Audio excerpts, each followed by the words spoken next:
Ese koko Einstein yari umuswa? Amateka atangaje y'umuhanga arushije abandi. Ese wari uzi ko umuntu perezida wa Israel yashakaga ko aba umukuru w'igihugu cyabo nyuma y'uko yari atakiriho? Yari umugabo wigeze kwangwa n'ishuri rya Polytechnique kuko yagaragaraga nk'aho ari umuswa mu maso y'abarimu be. Albert Einstein ntiyari umuhanga mu mibare gusa, yari umugabo ufite ibitekerezo by'ubuhanga budasanzwe ku buryo byatumye n'ubwonko bwe bwibwa amaze gupfa kugira ngo busuzumwe. Kuva mu biro by'ububiko bw'amabaruwa i Berlin aho yicaga atekereza ku rumuri, kugera avumbuye formule yifashishwa mu gukora ibitwaro bya kirimbuzi, Einstein yanyeganyije inkingi z'ubumenyi mu bugenge cyangwa se fizike ndetse n'isanzure. Hamwe n'ibyegeranyo doxy, tugiye kwinjira mu buzima bwe bwite bw'uyu mugabo wari ufite imisatsi n'ubwanwa bitajyaga bisokozwa, ariko wari ufite ubwonko bwafunguye imiryango y'ibyo tuzi uyu munsi nk'isanzure. Tugiye kumenya ukuri kwihishe inyuma y'umuntu ufatwa nk'ikimenyetso cy'ubuhanga kuri uyu mubumbe. Tubahaye ikaze. Inkuru ya Albert Einstein ntiyatangiriye mu bihe byiza gusa. Ubwo yavukaga mu mwaka w'1879 mu mujyi wa Ulm mu Budage, ababyeyi be babanje kugira ubwoba kuko umutwe we wari munini cyane bidasanzwe. Albert Einstein ntiyatangiye kuvuga kugeza afite imyaka 3. Ibyo bituma ababyeyi be n'abakozi bo mu rugo bakeka ko yaba afite ikibazo mu mutwe. Mu ishuri ntabwo yari umunyeshuri wishimirwa n'abarimu, yarangwaga n'agasuzuguro k'ubwenge, akanga imyigishirize ishingiye ku gufata mu mutwe, ahubwo agahitamo kwibaza kuki ibintu bimeze uko bimeze. Hari ndetse n'umwarimu wigeze kumubwira ko ntacyo azigera ageraho mu buzima. Icyakora hari ibintu bibiri byahinduye ubuzima bwe akiri muto. Hari campus, icyerekezo se yamuhaye afite imyaka 5, n'igitabo cy'imibare cya geometry yahawe afite imyaka 12. Iyo campus yamweretse ko imbaraga zitagaragara mu kirere ziyobora urushinge, naho imibare imwereka ko isi ishobora gusobanurwa mu buryo bw'urumuri budashidikanywaho. Ibi byabaye imbarutso y'icyo yise amatsiko matagatifu. Nyuma yo kurangiza amashuri ye i Zurich mu Busuwisi, ariko akabura akazi k'ubwarimu kubera ko abarimu bamunengaga kugira umutwe ukomeye, Einstein yabonye akazi koreje mu biro by'ububiko bw'amabaruwa n'ibihangano mu mujyi wa Berlin.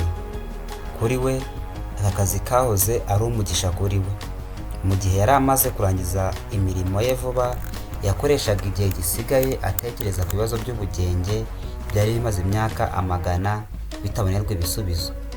Mu mwaka wa 1905 cyangwa se 1905, uzwi nka Annus Mirabilis cyangwa umwaka w'ibitangaza, Einstein yanditse impapuro enye cyangwa se research papers zahinduye isi iteka ryose. Muri izo research papers yasobanuye uburyo urumuri rumeze, aribyo bizwi nka photoelectric effect. Anasobanura ko amagarama make y'ibintu ashobora guhindukamo ingufu nyinshi cyane binyuze muri formule yatanze. Iyi mibare niyo yaje kuba imbarutso y'ingufu za kirimbuzi bizwi nka nuclear energy. Icyatunguranye nuko ubuvumbuzi bwose atabukoreye muri laboratoire ihenze, ahubwo yabukoreye mu bitekerezo bye, ibyo twakwita nka thought experience, yibereye mu kazi bisanzwe. Mu mwaka wa 15 Einstein yerekanye uburyo bwagutse bwa general relativity. Mbere ye isi yizeraga Isaac Newton wavugaga ko guhurura cyangwa se gravity ari imbaraga zikurura ibintu, ariko Einstein yavuze ikintu gitandukanye n'ibyo. Yavuze ko isanzure n'igihe cyangwa se space and time bimeze nk'igitambaro kiremereye gihuruzwa n'izuba n'isi. Ibi bishatse kuvuga ko n'urumuri rushobora kwigonda iyo runyuze hafi y'ikintu kinini cyane kururuta. Ibi byaje kwemezwa mu mwaka wa 19 mu gihe cy'ubwira kabiri bw'izuba, byatumye Einstein aba umuntu w'ikirangirire mu binyamakuru byose ku isi. Ntabwo yari agikekwa ko ari umuswa, ahubwo yari umugabo watsinze Newton. Mu mwaka wa 21 yahawe igihembo cy'ishimwe cya Nobel kubera ibisobanuro bye ku rumuri, nubwo benshi bakekaga ko azagihabwa kubera relativity. Inyuma y'imibare ihambaye, Einstein yari umuntu ufite imigenzereze itangaje, yakundaga gucuranga n'igicurangisho cya violin, akavuga ko iyo bimunaniye gukemura ibibazo cy'imibare ajya mu muziki akaba ariho akura igisubizo. Ntiyakundaga kwambara amasogisi, akavuga ko ari uguta igihe, kandi ntiyakundaga gusokoza imisatsi ye kuko yumvaga ko hari ibintu by'ingenzi mu buzima bwe byo gutekerezaho kurusha isura yo hanze.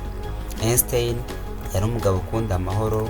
Icyakora ubwo Nazism yafataga ubutegetsi mu Budage, we nk'umuyahudi byabaye ngombwa ko ahunga yerekeza muri Amerika muri 1933. Aha niho yandikiye ibaruwa Perezida Roosevelt amuburira ko Abadage bashobora gukora intwaro ya kirimbuzi, bituma Amerika itangira umushinga wa Manhattan nubwo we ubwe atarwaniraga intambara. Ubuvumbuzi bwe bwaje gukoreshwa mu gukora bombe zarashwe Hiroshima na Nagasaki, ikintu cyamubaje cyane mu buzima bwe bwose yari asigaje. Einstein yamaze imyaka ye ya nyuma i Princeton muri New Jersey agerageza gushaka Unified Theory, imibare imwe yari guhuriza hamwe amategeko yose y'isanzure nubwo atigeze ayisobanura. Yakomeje kuba ari igisobanuro cy'ubuhanga. Muri 1955 ubwo yari mu bitaro agiye gupfa, yanze kubagwa agira ati, ndashaka kugenda igihe nshakiye. Ni ubugoryi kugereka ubuzima ku bundi mu buryo bw'ubukorikori. Nakoze ibyanjye, igihe kirageze. Icyatunguye isi ni uko nyuma yo gupfa kwe, umuganga witwa Thomas Harvey yibye ubwonko bwa Einstein kugira ngo abubike abukoreshe ashaka impamvu uyu mugabo yari umuhanga bigezaho. Iperereza ryaje kwerekana ko Einstein yari afite uduce tw'ubwonko tunini ho 15% ugereranyije n'abantu basanzwe. Utwo duce akaba ariho haturuka intekerezo z'imibare n'ubumenyi bw'isanzure. Einstein ntabwo yasize amafaranga menshi cyangwa amashuri yubatswe mu izina rye, yasize amateka y'uko amatsiko, kwitandukanya n'ibisanzwe no kwibaza ibibazo bitajya byibazwa ari byo bintu byonyine bishobora guhindura isi. Einstein yagaragaje ko ubwenge nyabwo atari ubumenyi, ahubwo ari ugushobora gutekereza. Albert Einstein yatweretse ko ubuhanga budaturuka mu gufata mu mutwe ibyanditswe n'abandi, ahubwo buturuka mu kugira amatsiko no gutinyuka kwibaza ibibazo bidafite ibisubizo. Yavuye mu kuba umwana utinda kuvuga aba umugabo uhindura uko isi ibona isanzure n'igihe. Amateka ye ntabwo ari inkuru y'imibare gusa, ahubwo ni urugero rw'uko gushidikanya ku isanzure ari byo bishobora kugeza umuntu ku bintu bitangaje. Ese we ni ikihe kintu cyatuma uhindura isi uyu munsi? Niba wakunze iyi video, kanda like, ntiwibagirwe no gukora subscribe ku Byegeranyo Docs kugira ngo ukomeze kumenya amateka n'ibyegeranyo by'abantu n'ibihe byahinduye amateka ya muntu. Tubashimiye ko mudema kubana natwe, murakoze.